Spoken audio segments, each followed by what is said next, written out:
हमसे गलती हो गई माताश्री, लेकिन आपसे विदा लेते समय बहुत तकलीफ हुई थी। गलती हो गई, माफ कीजिए।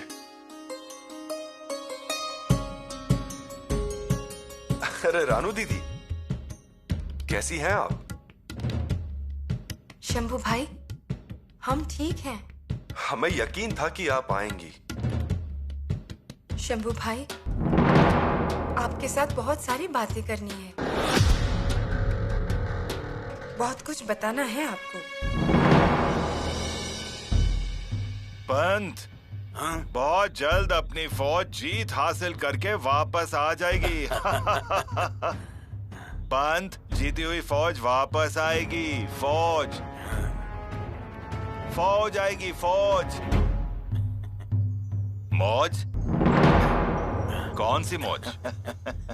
पंत, मैंने फौज कहा, फौज, जीती हुई फौज। मैंने भी तो फौज ही कहा, और क्या कहा? पंत, आपकी तबीयत ठीक नहीं है। हाँ, थोड़ा आराम कीजिए और फिर ये संदेशा पढ़िए। ये लीजिए, मैं अंबर कोठी तक जाकर आता हूं। हाँ, जाइए। हाँ, आता हूं।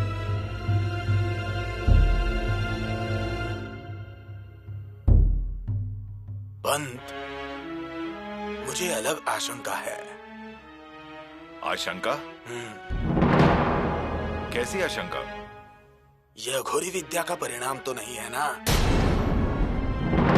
हाँ, हो भी सकता है, क्योंकि हमने इतने इशारे किए फिर भी महारानी जी ने बालराजे को श्रृंगारपुर भेज ही दिया। मेरी तो नींद ही उड़ गई है। बालराजे किले की कुछ बातें बता तो नहीं देंगे ना?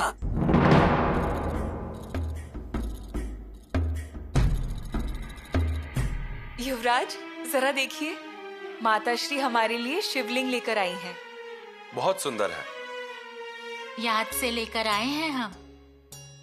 हमें तो आपकी याद आती है, लेकिन आप तो मैके आकर भूल गई हमें। नहीं रानो दीदी, ऐसी बात बिल्कुल नहीं है। लेकिन एक बात का आश्चर्य हो रहा है कि इतने दिन आप रायगढ़ के बिना रहे कैसे? आपको याद नहीं आई हमारी? आई ना, बहुत याद आई। आपका क्या, चुपचाप निकल गए ना श्रृंगारपुर के लिए? एक शब्द नहीं, कुछ बोले नहीं। सोचा क्या? इसके जिम्मेदार आपके भैया हैं रानू दीदी। माताश्री, देखा आपने कैसे हम पर आरोप लगाए जा रहे हैं? अब आप ही इस बात का फैसला कीजिए। हम ये सब नहीं कर पाएंगे। फैसले का क्या है, हम करेंगे। आप फैसला करते हैं? बिल्कुल, हम करते हैं।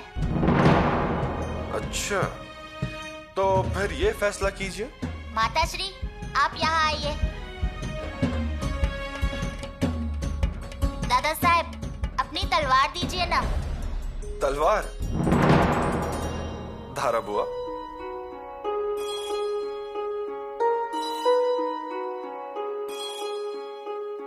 लीजिए। लेकिन फैसले के लिए तलवार क्यों? आप वहाँ नहीं थे, इसलिए हम आपकी तलवार यहाँ रखते थे और आपकी गद्दी के नीचे बैठ जाते थे। बालराजे, आप नीचे बैठते थे? जी हाँ, हम आपकी गद्दी पर कैसे बैठ सकते हैं?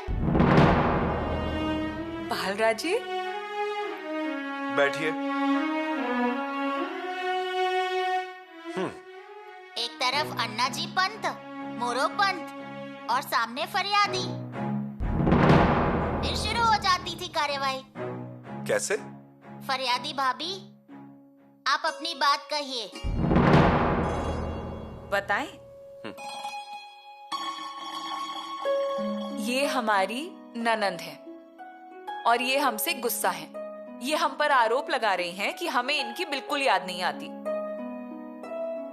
अब रानू दीदी को अपनी बात कहनी होगी। हमें तो इतना ही कहना था कि हमें हमारी भाभी की बहुत याद आ रही थी और हमारी भाभी को हमारी जरा भी याद नहीं आई। अब आप फैसला कीजिए। बालराजे, कीजिए फैसला। फैसला तो हम कर देते, पर हमें 1 हफ्ते का वक्त चाहिए। 1 हफ्ते का वक्त? किस लिए? क्योंकि हमें सुरनी साहब और पेशवे साहब को पूछना होगा ना।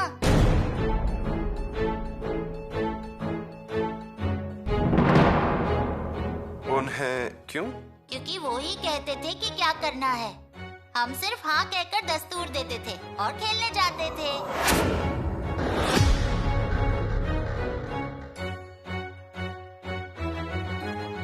अच्छा, मतलब आपने फैसले नहीं किए।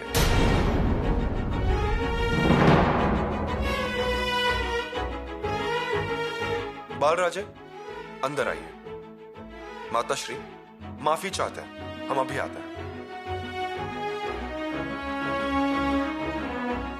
पर हमें तो बताया गया था कि बालराजे सारे निर्णय लेते थे। नहीं बहुरानी, वो तो कितने छोटे हैं, वो कैसे फैसला करेंगे? माताश्री, लेकिन उन्हीं के दस्तूर की वजह से लगान माफ करने वाली बात को रद्द कर दिया गया था। नामुमकिन है। रानू दीदी, उन्हीं के दस्तूर से तो जब्त करने के आदेश आए थे। क्या? बाल राजे का आदेश शंभू राजे के विरोध में? नहीं, हमें इस पर यकीन नहीं होता।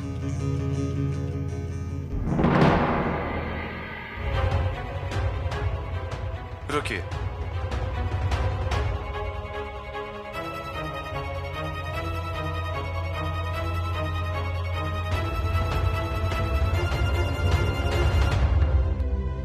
देखिए, खोलिए।